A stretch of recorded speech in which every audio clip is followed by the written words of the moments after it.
नमस्कार मित्रांनो, सगळ्याकडे चर्चा होती आणि ज्या चर्चेच्या नावावर आता सरकार निवडून आलं म्हणजे जे काही मुख्यमंत्री माझी लाडकी बहीण योजना, आता या योजनेमध्ये खूप काही तर्कवितर्क, खूप काही वेगवेगळ्या गोष्टी समाज माध्यमांमध्ये, शासनाकडून मीडियामध्ये पसरताना आपल्याला दिसत आहे।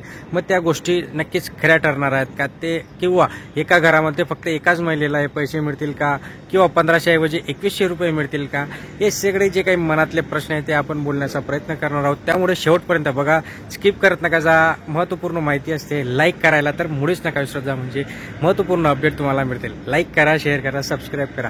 सगळ्यात महत्त्वाचं म्हणजे ज्यांचं संकल्पपत्र होतं महायुती सरकारचं, या संकल्पपत्रामध्ये त्यांनी सांगितलं की आम्ही महिलांना 1500 ऐवजी 2100 रुपये देऊ जर आम्हाला तुम्ही निवडून दिलं तर। आता आपल्याला निवडून तर दिले, म्हणजे जो काही पुढचा हप्ता आहे तो आपल्याला 2100 रुपयाचा मिळायला पाहिजे, बरोबर। मग तो मिळेल का?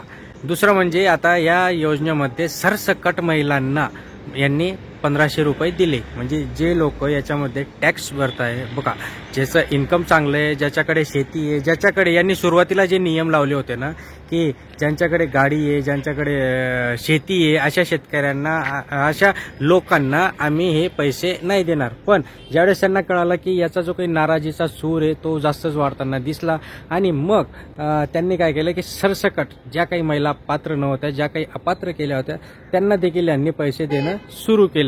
मग आता प्रश्न हा आहे की आता यांचं सरकार तर आलं 5 वर्ष, यांना आता टेन्शन नाही।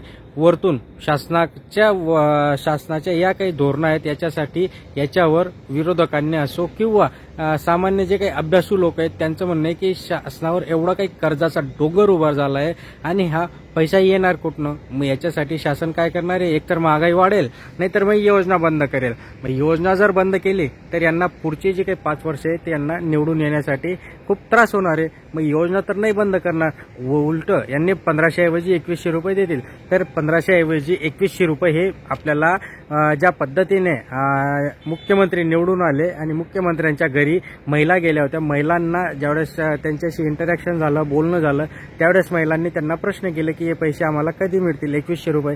त्यावेळेस मुख्यमंत्र्यांनी स्वतः सांगितलं की हे जे आता 1500 तर तुम्हाला मिळतील, पण 2100 रुपये तुम्हाला एप्रिलपासून मिळतील।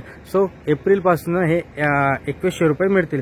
पण मुख्यमंत्री एकनाथ शिंदे राहिले तर, नाहीतर मग बीजेपी सरकार काही वेगळा निर्णय घेऊ शकते।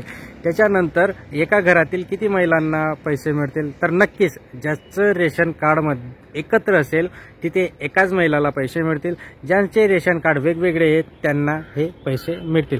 म्हणजे काय होईल? आणि म्हणजे एकाच घरात महिला जर 4 महिला असतील, 4 मुलं असतील, तर ते कुठं कामाला जाणारच नाही। त्यांना 2100 रुपये प्रमाणे जर पैसे आले तर 10,000 रुपये महिन्याला येत आहे। ते 10,000 रुपये जर आले तर ते कशाला कामाला जातील? हा सगळ्यात महत्त्वाचा विषय तिथे आपल्याला बघावा लागणार आहे। ओके, तर हे सुद्धा होऊ शकतं। पण ज्या लोकांनी, जे लोक टॅक्सच्या स्लॅबमध्ये बसतात, म्हणजे जे लोक टॅक्स भरतात, अशा लोकांना आता त्यांनी फॉर्म भरले, त्यांना देखील पैसे मिळत आहे। असे खूप काही उदाहरणं आपल्या आजूबाजूला तुम्हाला देखील बघायला मिळाली असतील। तर त्यांच्यावर देखील कात्री लावण्यात येणार आहे। त्यांचे देखील पॅन कार्ड वगैरे जे आहेत, त्यांच्या घरच्याचे पॅन कार्ड असतात, त्यांच्या गोष्टी ते चेक केल्या जातील आणि मग नंतर याच्यावर कुठंतरी कात्री लावण्यात येणार आहे। सगळ्यात महत्त्वाचं म्हणजे ही योजना चालू राहणार आहे का? तर ही योजना चालू ठेवायची जर असेल तर शासनाला निधी उपलब्ध करून घ्यावा लागणार आहे। आणि तो निधी उपलब्ध कुठून होईल? तर जी काही आता रेट्स आहेत, सर्वसामान्य जनतेचे खाण्यापिण्याचे रेट्स असतात, पेट्रोल डिझेल, हे जे काही टॅक्स आहेत ते टॅक्स नक्कीच सरकार वाढेल। कारण की आपण बघितलंच असेल, जर ज्या दिवशी इलेक्शन झालं आणि दुसऱ्याच दिवशी ज्यावेळेस त्यांना कळालं की महायुती सरकार सत्तेत स्थापन होतोय, त्या दुसऱ्याच दिवशी CNGचे भाव वाढले। सो म्हणजे हे वाढ कमी जास्त हे तर चालूच असतं, पण ह्या सगळ्या गोष्टीचा इम्पॅक्ट त्याच्यावर होईल आणि मुख्यमंत्री लाडकी बहीण योजना चालू राहील का नाही हे येत्या आपल्याला पुढच्या 4 ते 5 महिन्यामध्ये नक्कीच कळणार आहे मित्रांनो। आणि इथे एक गोष्ट आपण प्रकर्षाने थोडासा विचार जर केला तर नक्कीच ज्या पद्धतीने मुख्यमंत्री होते बघा, MP चे मुख्यमंत्री, जे की आता आपले कृषी मंत्री आहेत, यांनी ही योजना सुरू केली होती। पण ही योजना सुरू केल्यानंतर त्यांनी म्हणजे निवडून तर आले, पण त्यांना CM पद नाही मिळालं। तर मग आपले मुख्यमंत्री एकनाथ शिंदे यांना CM पद मिळेल का? तर हा सगळ्यात मोठा घोड आहे, कारण की मुख्यमंत्री गेले शेतामध्ये ते कामं करताय. आता कामं करताना आपल्याला हायटेक मुख्यमंत्री शेतात काम करताय. सो बघूया आता काय होतं. याच्यासाठी आपल्याला 6 महिने नक्कीच वाट बघावी लागणार मित्रांनो. अशाच इंटरेस्टिंग महत्त्वपूर्ण माहितीसाठी सबस्क्राईब करा, लाईक करा, शेअर करा. चला, तुमचा दिवस शुभ असो. धन्यवाद.